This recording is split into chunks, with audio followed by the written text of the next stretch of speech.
birthplace of the Merrimack River, it's the birthplace of Daniel Webster, and it's the birthplace of the state's first property tax cap. So I would be remiss, I don't think it was mentioned, I served 5 consecutive terms as mayor of the city of Franklin, a great and tremendous honor. But we also have, oh, thank you. We also have the current mayor, Desiree McLaughlin, somewhere in the room. Desiree, I have no idea where you are. Oh, Desiree, hey. A round of applause for the new mayor. Thanks for coming, Desiree. Thank you. Seconds count when you're in the first in the nation primary. So I don't want to take up too much time myself, but I do have to introduce a really great man, someone who led this state through really hard times and guided us through really hard times and left the state far better off than when he found it. So without further ado, let me introduce His Excellency, Governor Christopher T. Sununu. All right. Thank you, brother. Hey, look at this crowd. I like being introduced as His Excellency. Super excellent. And by the way, I haven't left yet, Ken. It's still way more awesome than it was 7 years ago. Are you guys excited?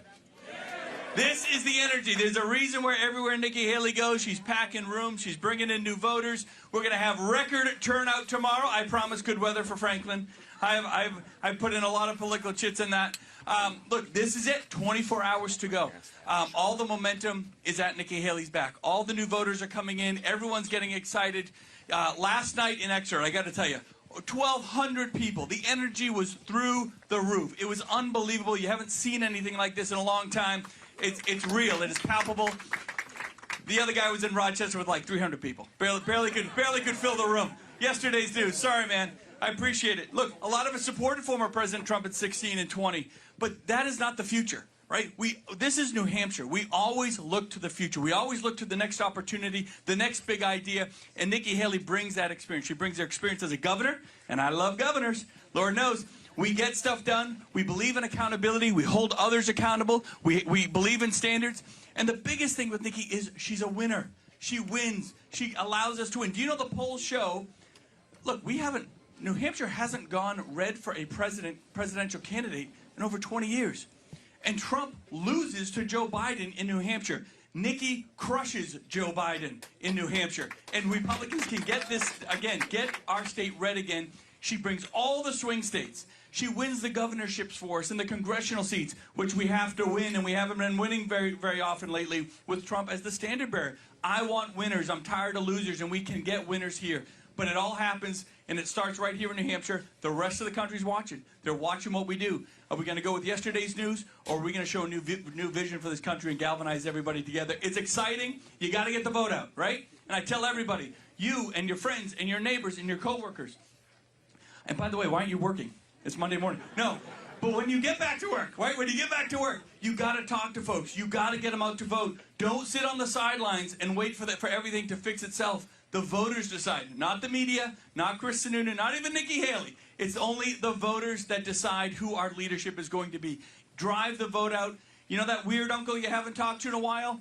Take 5 minutes, give him a call, and make sure he gets out to vote too. If we do that, amazing things can happen. We always buck the trend in New Hampshire, and it's going to start tomorrow with someone, some call her governor, some call her the ambassador. I think we're all calling her a great friend in New Hampshire and the next president of the United States, Miss Nikki Haley.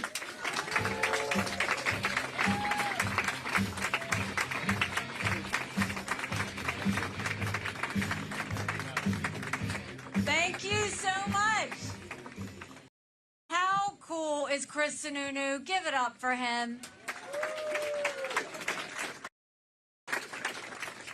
You know, we're obviously grateful for his endorsement, but what I love is watching his relationship with you. I have watched this entire time. He doesn't talk to you from a podium. He talks to you at a diner. He talks to you at a bowling alley. He talks to you, on the street. He talks to you wherever he goes. That's the kind of governor he's been. And that's more of what we need, right? Is people who remember that they serve the people, not the other way around. And Chris, you continue to prove it every day. God bless you for it. So happy pre-election day. I am so excited. It's been almost a year that we've been campaigning in this great state, touching every hand, answering every question, being the last person to leave. That's why I'm excited, as tomorrow is the big day. I know you're excited because tomorrow, no more commercials, no more mail. I know you're excited not to have any of that. But look, this is what we're down to. It is now a two-person race. And what that means is, your decision tomorrow is, do we want more of the same? Or do we want a new generational leader? I am an accountant. I know the value of a dollar. I know it's your money that we're spending. And when I look at the economy, we've got to stop this wasteful spending that Republicans and Democrats, political class, has put us in debt, and they need to stop. We're going to start clawing back unspent COVID dollars. We're going to claw back fraudulent dollars that were spent. 1 out of every $7 was spent fraudulently with COVID. We're going to balance a budget. Can you imagine if we did that? Congress has one job, and that's to give us a budget on time. That's literally all they have to do. Do you know Congress has only given us a budget on time 4 times in 40 years? That's it. You know what I say to that? You don't give us a budget on time, you don't get paid, period. So we're going to stop the spending. We're going to stop the borrowing. We're going to eliminate their pet projects. I'm going to veto any spending bill that doesn't take us back to pre-COVID levels. We're going to eliminate the federal gas and diesel tax. We're going to cut taxes on the middle class. And we're going to make small business tax cuts permanent because they are the heartbeat of our economy. When it comes to education, we're going to make sure that the parents are back in charge. We're going to make sure that we focus on getting our kids reading again. 31% of 8th graders are not proficient in reading. 31 graders are proficient in reading. That's it. Only 27% of 8th graders are proficient in math. We're going to get them reading again. We're going to focus on complete transparency in the classroom. No parent should ever wonder what's being said or taught to their child in the classroom. We will have curriculums online for every parent to see. We will allow parents to be able to schools their child goes to, and we'll put vocational classes back into our high school so that our kids start learning to build things again. And then when it comes to the border, enough of this. Enough. When I was governor, I passed the toughest illegal immigration law in the country. President Obama sued us over it, and we won. This is lawlessness that doesn't look like the United States of America. We are going to close our border. We're going to make sure we do that by doing what we did in South Carolina. We're going to do a national E-Verify program and require businesses to prove that the people they hire are in this country legally. We're going to defund sanctuary cities once and for all. No more safe havens for illegal immigrants. We're going to put 25,000 Border Patrol and ICE agents on the ground and let them do their job. We're going to go back to the Remain in Mexico policy so that no one even steps foot on U.S. soil. And instead of catch and release, we're going to go to catch and deport. That's how we'll stop what's happening on the border. And then I know we've got a lot of veterans in this room. And they have a special place in my heart and in America's heart. But we have to do better. Right now, 35,000 veterans are homeless in America. 1 in 3 suffers from PTSD or thoughts of suicide. We lose 22 heroes a day to suicide. If a veteran needs a doctor's appointment at the VA, on average, it takes 29 days. Why 29 days? Because on the 30th day, they can go to the doctor or hospital of their choice. So midway through the 29 days, they get a call to reschedule, and the clock starts all over again. It's shameful how we treat our veterans. I'm the proud wife of a combat veteran. He served in Afghanistan. The day he came home to us, that was a lot of prayers answered. But that was the easy part. When we got home, life got hard. Michael couldn't hear loud noises. He couldn't be in crowds. Life had died for the year that he was gone, and the transition was tough. We can't just love our men and women when they're gone. We got to love them when they come back home, too.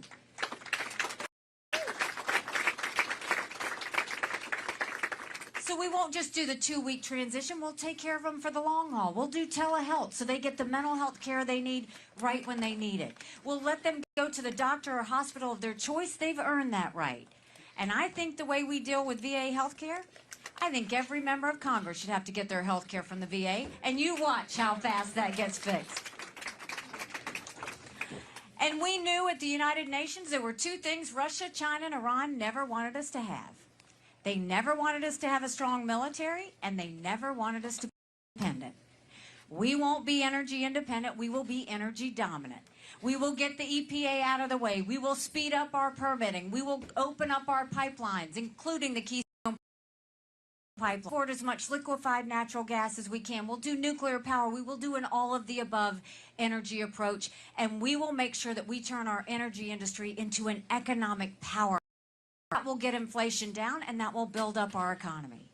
And when it comes to national security, no more putting our head in the sand.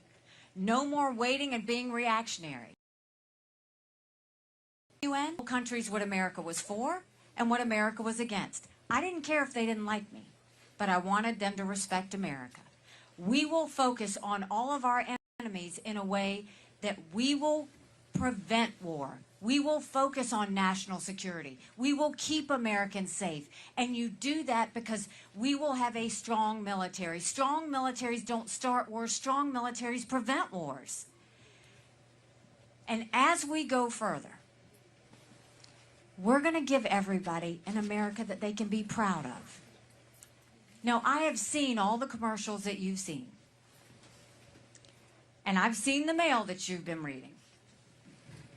And every single thing that Donald Trump has said or put on TV has been a lie.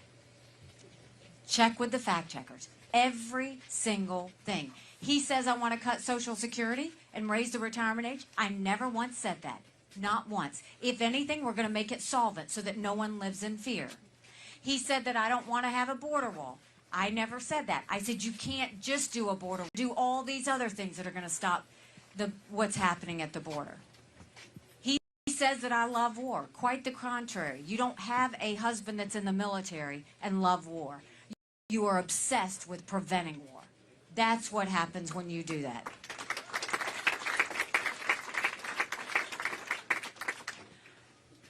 But if he's going to lie about me, I'm going to tell the truth about him. And that is the fact that he needs to answer to why does he want to raise the retirement age to 70?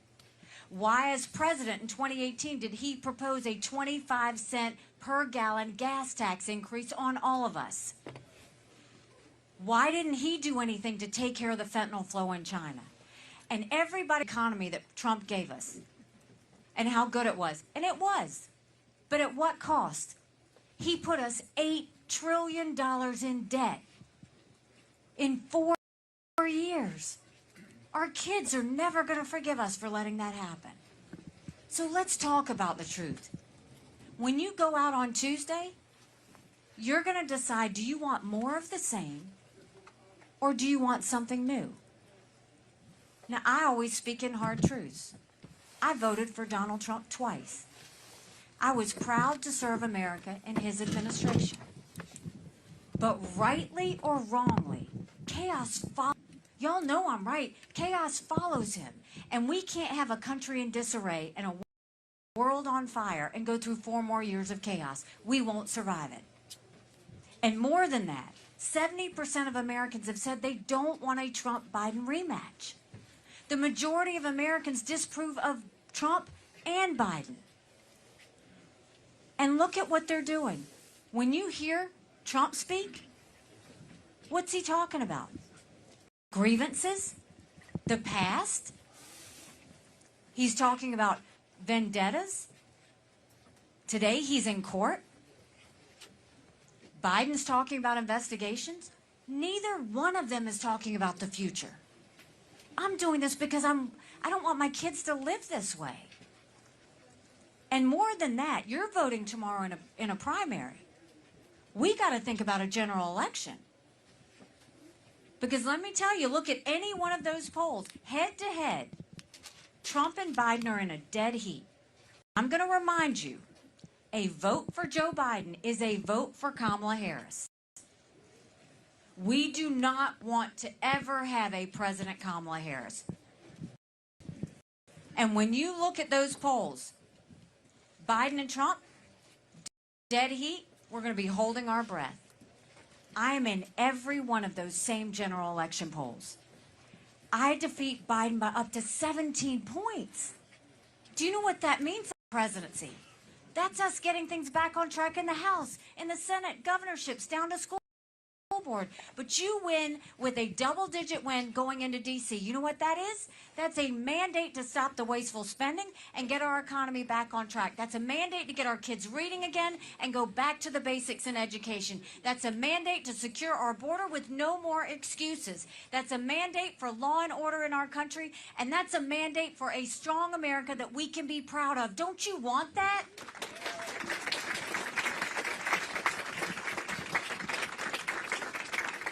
Because we could have that. But in order to have that, it's going to take a lot of courage. Courage for me to run. And courage for every one of you to remember. Don't complain about what happens in a general election if you don't play in this primary tomorrow. It matters.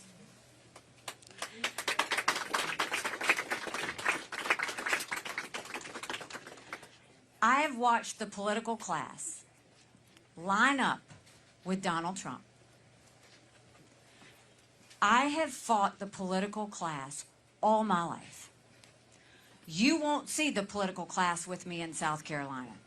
You know why? Because I forced every one of those legislators to have to show their votes on the record and not hide in voice votes anymore. I forced every one of those legislators to pass ethics reform so that we had more transparency of what they were doing. I forced every one of them. By stopping the wasteful spending, I vetoed $500 million of their pet projects because I didn't think taxpayers needed to go that way. And now you look at Congress. I don't expect them to line up with me. Why? Because I want term limits in Washington, D.C., and they don't. I've asked for mental competency tests for them in D.C., and they don't want that. I've said if they don't give us a budget on time, they don't get paid. I don't work for the political class. I will spend every day trying to prove to you that you made the right decision. And the reason that I will do that is because of something that happened 6 months ago. 6 months ago at 4 a.m., I dropped my husband off for another year-long deployment. And I watched him and 230 soldiers pick up their 2 duffel bags of belongings to go to a country they'd never been, all in the name of protecting America. They're willing to sacrifice their lives and their families because they still believe in this amazing experiment that is America. So if they're willing to sacrifice for us there, shouldn't we be willing to fight for America here? Because we have a country to save.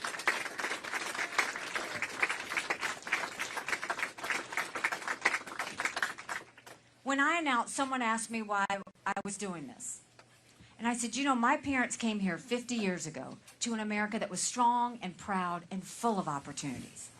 I want them to know that country again. I'm doing this for my husband, Michael, and his military brothers and sisters. They need to know their sacrifice matters. They need to know that we love our country. I'm doing this for my daughter, who's here today, along with her husband. And after they got married, I saw how hard it was for them to buy a home. The average home buyer in America now is 49 years old. The American dream is leaving them. And I'm doing this for my son, who's a senior in college, and I have watched him struggle when he has to write papers of things he doesn't believe in just to get an A. That is not us. That is not America. And for the first time, 81% of Americans don't think their kids are going to live as good of a life as we did. We can't be okay with that. I'm not okay with that. We do have a country to save. But guess what? You get to start saving her tomorrow. So if you like what I have to say, go tell 10 people. Get them to the polls. Tell them that this is the moment that we start to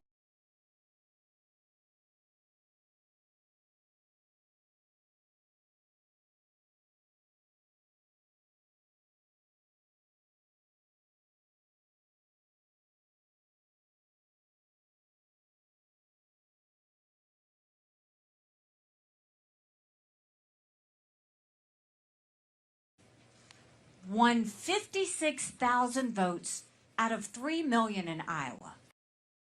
He got 1.5% of the vote in Iowa. America doesn't do coronations. We believe in choices. We believe in democracy, and we believe in freedom. I have said I love the live free or die state, but you know what? I want to make it a live free or die country. And we're not going to stop until we do it. So let's get everybody out to vote. Let's show all of the media class and the political class that we've got a different plan in mind. And let's show the country what we can do. And this is my promise to you. If you join with me on this, I promise you, our best days are yet to come. God bless you. Thank you so much.